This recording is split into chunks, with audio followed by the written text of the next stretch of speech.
Welcome to EPP headquarters for our second episode of It's a Match. Today we are joined by a member of the European Parliament, Maria Walsh. Hello, delighted to be here.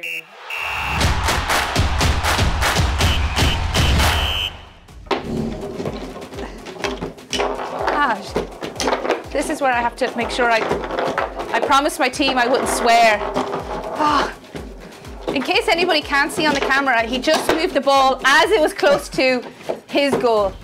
As I mentioned with our Secretary General, that proves the importance of a level playing field. Well, this is a serious one, but an important one.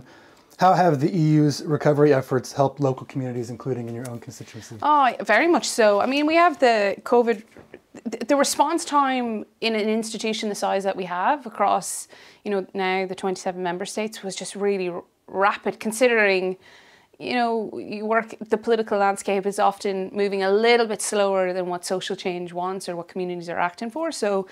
And we needed funding, and we needed funding fast. We needed member states to apply for it. We needed PPE gear. We needed an overall response. Now, we still have some stuff like coordinated travel, but when a virus like COVID is still alive and well and rising in one country and looks like it's dropping in another, but then increases again the following week, it's very hard to do that. But overall, EPP group was very forefront of just saying, this is what we need, this is how we need to get it. And it's funding, and then legislation changes. So, it was one of the moments, but I'm very new to politics. It was one of the moments that I was most proud to be a part of the European Union, because there was no ifs, buts and whens. It's like, right, let's move and let's get funding into member states. Let's get PPE gear. Let's get all the stuff in for communities. And someone like me who lives in a very rural part of Ireland, we needed it. We needed it faster than everybody else, and we got it, which was great.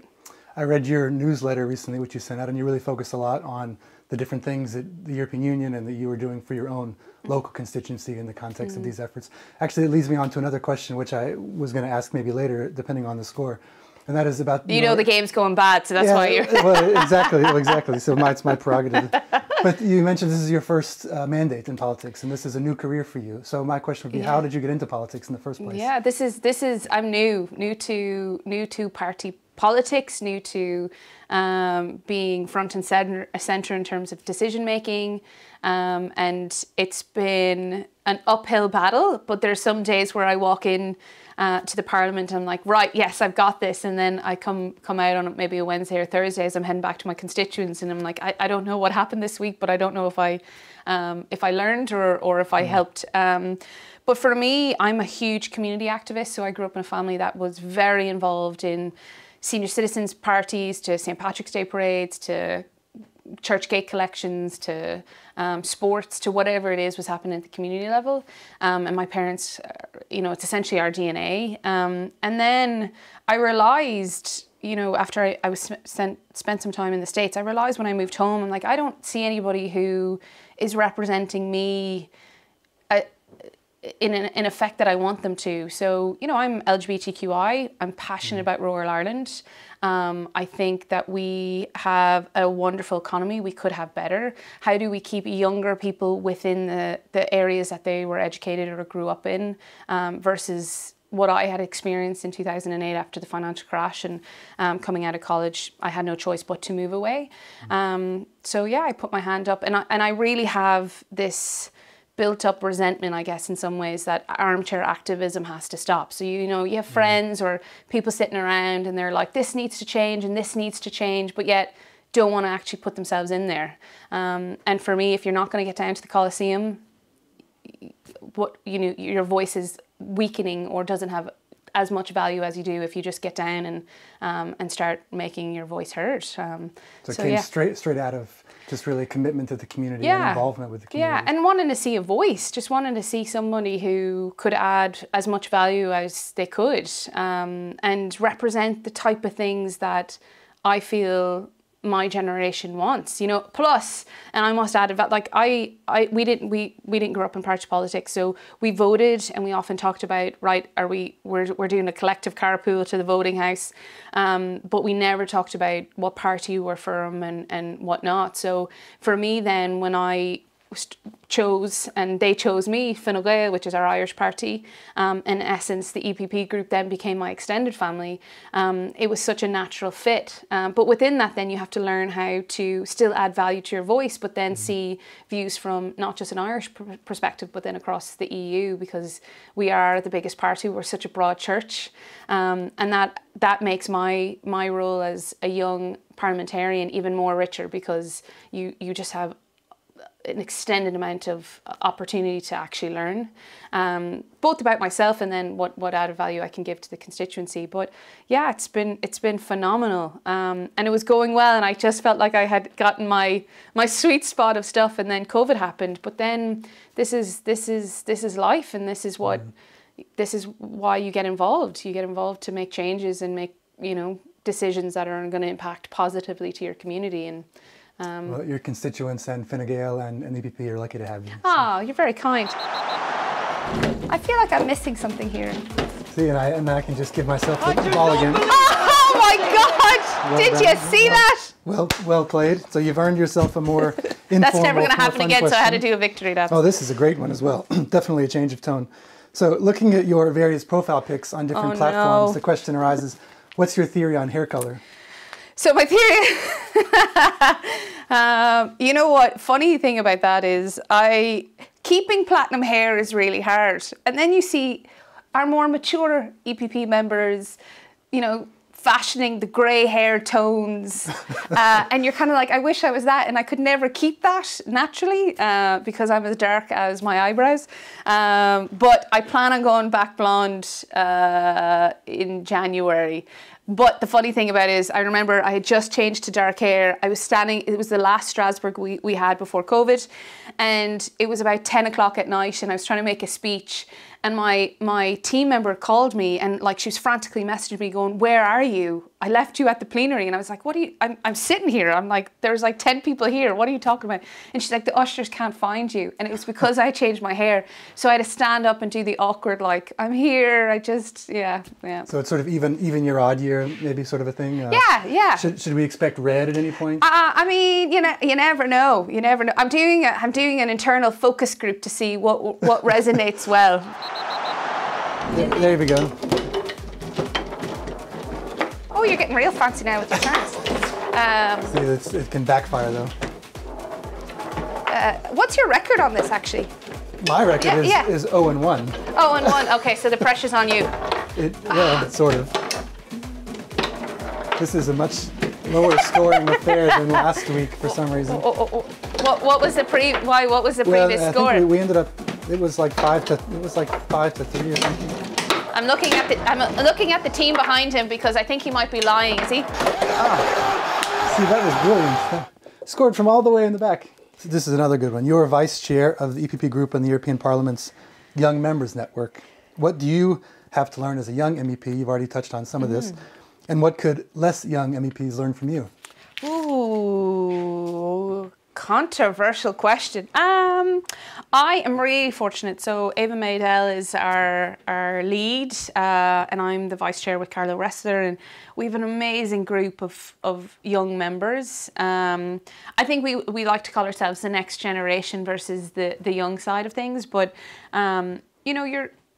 we had a number of great meetings even from the start that we were talking about cultures and experiences and what it means to be Christian Democrat, a Democrat, Christian Democrat, I should say, within the EPP group. What does the broad church mean? What does our backstories? You've someone like Eva who this is her second mandate, so she has a wealth of experience, and someone who like me, who didn't grow up in party politics, but certainly want to make some positive marks. So within that, it's just conversation. It's looking at an issue and then trying to see, what ways can it impact. Because like you and I both know, what decisions happen in the European Parliament House it's not just a national perspective. So I might talk about a vocational file around training and apprenticeships, but my eyes can't just be on my constituents. It has to be across the European Union. So when you're able to pick up the phone or send a quick message to say, Eva, Carlo, or whomever it is within that Young Members Network, saying what's your thoughts on this? Or can you put me in touch with someone who's looking for a trainee or an apprenticeship in Bulgaria or Croatia? And they can do that quickly because it's in their constituency, and then you get a broader sense of a great file, which then in turn helps everybody. In terms of older members or more established members, I think within the Young Members Network, we're trying to look ahead. So like 2024, what does it look like for our great group? And if you look at the last 10 years, and I remember, I think it was Ava who quoted in the first Strasbourg session that like in the last 10 years, 100 seats for centrist parties have declined. And that's a problem. And not just for the EPP group, it's a problem for every centre left or centre right. We are a centre right party right across the world. And a lot needs to change around the way we communicate digitally. So things like this is great because it shows not only personality, but it also, we talk about serious stuff, we talk about fun stuff. And citizens who are voting needs to see people like you and I, various ages, like step up to the podium and say like, I'm actually a person, but I'm actually trying to do good, and here's my job, and here's what I want to deliver. And digital communications is a great avenue to connect to the voter, both those that are following the EPP group or family as a whole, and those who are undecided, because like by next year, I think nearly 80% of people will only consume their news through online. Fake news rises 6 times faster on Twitter than real news. So a centre-right parties who are logical, who look at decision and say, this is the best for everybody. The rise of populism is just consuming the real news. So that's probably one of the big things that I think all of us can learn, but certainly older members who might have not grown up like we have in digital communications. I think that phrase "next generation" you used is really apropos, especially now with the recovery package. So it's a bad one. I'll just do. I didn't help myself there, did I? I think it's because we have such great. Both of us have such great defense. Yeah. Well, I think. I promised my team I wouldn't swear, and I think I'm doing an okay job. So apparently this is an international rule difference as well. Did you all see that? I think this is my side, isn't it? No, this is my side. There was a lot of spin on that, or English as we might say. All right, here's another. Oh, this is another good one. Your constituency, which you've mentioned, Midlands, northwest of Ireland, includes some places of spectacular beauty and literary inspiration. I've been to some of these places. Once it's safe to travel again, why should we visit? Oh, I mean, the constituency I have, over 1 million people. It spans 13 counties, so Galway to Donegal, Mayo, across to Louth. And essentially for anybody watching this, it's the northern half of Ireland, bar Northern Ireland. But you have places like Central Parks in Longford. You have the culture hub, a little bit biased in saying this, in Galway City, and Galway should have been celebrating 2020, but COVID just reduced those plans. Then you go up to Donegal and you see the likes of Slieve League, who, again, a bit biased, is far better than the Cliffs of Moher. And then you come over to Louth, and there's just, along the border, there's just beautiful, spectacular sights, and really easy from Dublin. It's like 2 hours. You could be anywhere on the west coast. You could be surfing in Sligo, drinking really, really great coffee in Connemara. It's always sunny. Always sunny. If we could put an umbrella over it, we'd be the #1 tourist capital of the world. But, and there's great people and great vibes. And you'd mentioned literary giants. We have plenty. We've musical, festivals, and just the crack is 90, as we like to say. Well, I can't wait to visit again once we're able to. Thanks so much for joining us for this episode of It's a Match. Thank you, and I'm delighted to say congratulations. I won. Delighted to say I won. Join us next time.